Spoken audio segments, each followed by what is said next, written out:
This is a Malicious Compliance double header. 2 stories, same author, same workplace, and they're both awesome. Hi, I'm Austin. Enjoy. Approve the order. Okay, boss. Posted by Cole Carmont.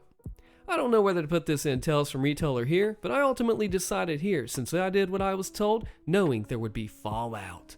A couple of years ago, before I joined Reddit, I worked front desk at a print and marketing shop, receiving orders from customers and processing them to be ready to print.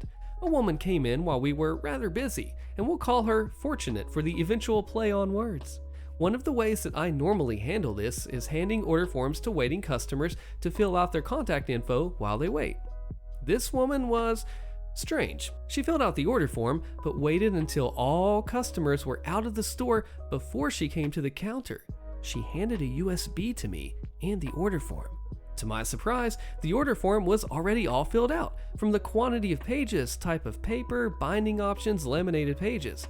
To say she wanted everything but the kitchen sink would be an understatement, as this was easily a $100 order for what appeared to be a single copy of a 23-page book. The file was even PDF format already, so essentially print ready. However, Fortunate then gave me a cryptic request as I plugged the USB in. Yeah, could you please complete the order without looking at it? Now, while some would immediately call this a red flag, for me it's just another Tuesday evening. It's not uncommon for people in relationships to get specialized calendars or photo prints done of, let's call them distasteful nudes. Not raunchy stuff, but straddling that border. Holiday calendars and Valentine's Day photo books have desensitized me to that stuff. Unfortunately, I have to open the file to make sure everything is formatted correctly. Even then, as the finishing work gets done, people will have to look at it. I do offer to her, however, that if she's concerned about many people seeing it, I could do it myself and ensure only I look at it to minimize eyes that see it. Alternatively, she could also do it in the self-serve section and forego the finishing. Fortunate gets flustered at this point and without saying a word, gets up and leaves. I called to tell her that she left her USB, but she just left and told me to destroy it. Okay, good. Now I'm curious. I plugged in the USB and there was one file, doc_1.pdf. I opened the file, and while I don't remember exactly what I was expecting, it wasn't this. Your husband is cheating on you with me, in custom font with a picture of a guy nude on a bed and who I assume is Fortunate beside him. Fortunate was Mistress Fortunate. Her face was expertly blurred out, and this was clearly a graphic designer. The document was short and to the point, one sentence in big custom font on each page. It explained who Fortunate was and that she had no idea that the husband, who will be named Jerk, was married as they were dating. Pictures and everything. She explained that she wanted to keep her identity a secret to protect herself, but felt the wife needed to know the moment she learned of her. Okay, well, that's a story that isn't over yet. Later that day, I was processing orders from our online system. This basically involves opening files, skimming through them, making them print ready, and then approving them for production. I didn't expect much until suddenly I opened a file titled doc_1pdf and saw the following. Your husband is cheating on you with me. Yup, Mistress Fortunate put through the order on our online system, but something was off. Fortunate had a very unique name, but this name was Mary, not a real name, duh. The phone number and address were also different. She didn't. I immediately brought this to my manager's attention. While I currently have the best boss ever, my first boss was not so good. We'll call her Karen. I told Karen what I thought was going on and said I was uncomfortable approving this order. Karen took the USB and looked the file over. She then asked me if it went against any of our big no's, basically anything illegal, copyrighted stuff, sheet music, or original art not signed off by the artist. I said no, but I explained that I didn't think the customer listed on the contact info was the customer. If it doesn't go against our policies, we have to produce it. Okay, you're the boss. I'm pretty sure she was only seeing $signs for minimum work, but whatever. I pushed the job through to production, though I add a note to it saying, under instruction of Karen, to cover my own butt. The night shift manager, who is now my current manager, let's call him D, messaged me about the job as it was pushed to them due to the amount of finishing it needed, and I told them the story behind it. Dee told me that I should not have to deal with the fallout and told me to take the next 2 days personal time off and he will make sure to reimburse that time. I gladly did. The fallout. Obviously this is secondhand information, but things got heated. When my replacement called Mistress Fortunate the next day to tell her order was ready, the person on the other side was confused. She didn't place an order. My coworker insisted that she come to pick it up. A few hours later, a person who was not Mistress Fortunate came in to pick up the order, Mary. I don't remember the exact way it was described to me. It was in sports lingo, but it translated to, she didn't even open the book, she saw the cover page, threw the book at me, and marched out the door. There then proceeded a fight in the parking lot between Mary and Jerk. Mary eventually took the keys to the car and left Jerk out on the sidewalk. Jerk then came into the print shop and started blaming everyone in there for ruining his life. A brochure display was smashed on a self-serve printer, breaking the display and cracking the printer casing. Fortunately still functional, those things are like Nokia phones. Cops were called, but Jerk was gone by the time they arrived.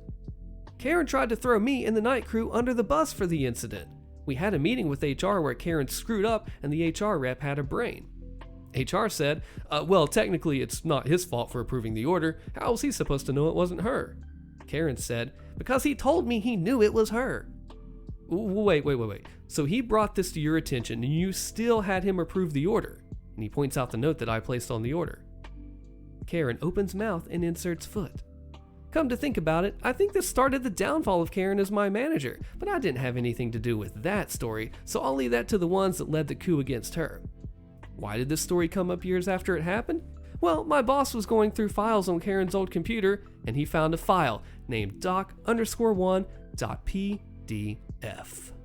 Oh, this is a good one. Way to go, OP. It's a Karen boss getting shot down, because usually Karens are asking for the managers, right? So we get a bit of a flip, an inversion of the world here. And it's so classic because she says, hey, you need to do this thing that I'm telling you to do as your boss because I want money. And then you're like, no, this is clearly a terrible idea because I see what's going on the ground level and you don't. Way to go, OP. You completely nailed it. And awesome story. Bleeding IT dry, malicious compliance in the print hub, posted by Cole Carmont. I currently work in a print hub and mentioned in a previous post that malicious compliance just kind of comes with the job. Here's another one that I just learned the outcome for this week. I'd been on medical leave for quite some time. During that time, a number of systems and programs that we used changed. In particular, our online systems for business cards and similar products had changed. The way the system was before my leave was that when a customer uploaded the file, the system would slightly stretch the file to include a bleed. If a file was submitted with a bleed, nothing would be done. For those not in the know, a bleed on a print file is an excess of the image in the design that is meant to be cut off. Most business cards have colored blocking for style, and this ensures that there's no ugly or uneven white edge on the finished product. Essentially, it allows the customer to get what they envision. Astute readers would realize that our old system could cause issues, however, especially when writing or images are close to borders. Information could be cut off due to being over the bleed line after the image was stretched. As such, we as workers knew that a change was going to happen. This change happened during my medical leave as the online system was updated to allow more customizations. When customers uploaded files, they were presented with a digital canvas where they could change their text and images on the file. 2 boxes were presented on this canvas, one box showing the finished size of the product and one showing the bleed that we needed to ensure a proper cut. The problem is, the system no longer automatically stretched the provided file to the finished size, and certainly not to the bleed size. The new system allows customers to properly fit themselves, but rarely do they size it to bleed. As such, when we print and cut the finished product, there's often this ugly white band on 2 of the sides. As the cutting system is all automated, and without those bleeds there are always problems. Additionally, our large guillotine cutter is constantly in use for orders that need it, and to reprogram it and interrupt orders to trim a millimeter off every order, it was unreasonable. My manager, who will be named D, brought this to the attention of the system admins at IT, but it was pretty much just dismissed. He was told to push those orders that did not have bleed into problem status, and they would take a look at the problem. Also, to send a list of problem orders still not handled at the end of each week. When I returned to work 3 months ago, I was given a rundown of everything that was new, including this new problem. I followed this malicious compliance currently in progress, none the wiser to what Dee was doing, pushing the orders without bleed into problem status, which was quite a fair amount to be honest. I didn't really think much about it, however. Towards the beginning of this month, Dee had asked me to scan in February's problem orders, easily 500 orders, ensure each problem was its own separate file, and then file them in a filing cabinet out back. Now, I have read and listened to horror stories about office scanning, but I don't really have an issue where I am as we have a high-capacity automated scanner, so this was no issue. I did as I was told in the folder they told me to put it in on the shared computer and then went to file it. There were over thousands of problem orders stuck in limbo due to this bleed issue in the filing cabinet. Not only did this likely make us look bad to head office, but the customers were probably ticked. When I asked Dee what was going on with this issue, he explained everything and informed me of his plan.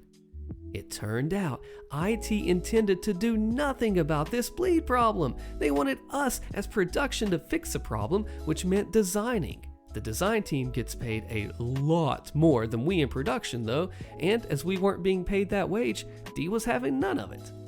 He was told each week to send in all the orders that haven't been fixed as of yet, so he was. Dee and the supervisor created a program that would submit each problem order as a ticket to IT, one at a time at the end of the week. Previously, they had sent everything in as one ticket. This is why they had me scan each problem order as its own file rather than just a single PDF with everything in it. This program ran on Friday, late afternoon, just before IT's weekend started. Dee knew IT needed to acknowledge all problem tickets before they left the office. Every 15 seconds, a new problem ticket popped up, and they needed to acknowledge it, all 500 files before they left. I don't know exactly how well it worked, but it certainly worked. 2 hours 5 minutes after hours at least, depending how fast their PCs are. I did the math, and that's only the stuff that I scanned myself. From my understanding, Dee and the supervisor had also decompiled the files they had already submitted and resubmitted them as well. After the first week, the regional manager, who's a really cool guy, we'll call him Ray, stopped by to check in and asked why IT was cursing Dee's name, and Dee explained it. Ray said, in no uncertain terms, if they haven't done anything about the jobs by the end of the week, you should follow up. Wink. At the end of last week, Dee set up the program to ask for updates on each of the problem jobs, as well as the program to submit new problem jobs from last week and set it to run. When we came in this Monday, we got an update from IT that the system has been adjusted and customers should not be able to submit jobs anymore that do not have borders meeting the bleed line. We still have some issues as reorders can override this fix, but it's been a lot better now, and this week has been extremely productive. Dee, meanwhile, came into his email having over 20 unread messages and over 500 junk mail as the spam filter kicked in. Each message was the program's response asking for an update, with the first few responses from IT being, "We are still looking into it," and the later responses simply being the letter A. There is still the matter of the orders still stuck in limbo, so there may be an update, but the main compliance has been settled. I just love this here because we're going to use a money analogy here, right? They are stepping over dollars to pick up pennies. I'm not using that in the proper way, but what I am saying is that it's like they're literally picking up pennies off the ground one by one to reach that dollar when they could just pick up the dollar bill. Again, I took that phrase and made it my own, but you just gotta love, like, they're sticking to the order of malicious compliance and doing it in the most funny way. Way to go, OP. I ruined the company for millions. Click the video on your screen here so you don't miss this next, and I'll see you there.